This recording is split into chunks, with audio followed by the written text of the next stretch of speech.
Siamo in Costa Rica, nella riserva biologica della selva. Sono seduto su un grande formicaio, un nido di formiche tagliafoglie del genere Atta. Sono formiche molto note in Centro Sud America perché, appunto, come fa a intuire il nome, sono specializzate nel tagliare le foglie in piccoli frammenti, dei piccoli cerchi di foglia che vengono trasportate all'interno del nido. Queste foglie, queste piccole rondelle di foglia, non servono a nutrire gli individui della colonia, ma servono a coltivare un fungo.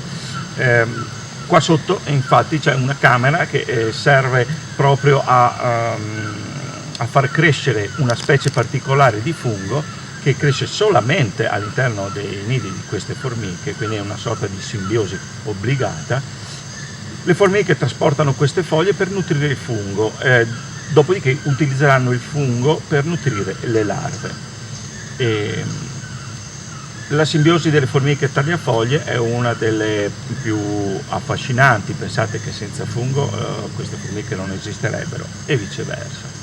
Questa colonia sulla quale io sono seduto può contenere migliaia, forse anche milioni di individui, perché un formicaio può ospitare addirittura fino a 5 milioni di formiche. All'interno della colonia si possono vedere diverse forme di formiche operaie. Ci sono i soldati che hanno la testa molto grossa e hanno lo scopo la funzione di proteggere il nido, e poi ci sono le tagliatrici, che sono di medie dimensioni, e sono quelle che di fatto poi tagliano la foglia e la trasportano al nido. E poi ci sono alcune formiche molto piccole che si possono notare aggrappate sulle rondelle di foglia che vengono trasportate.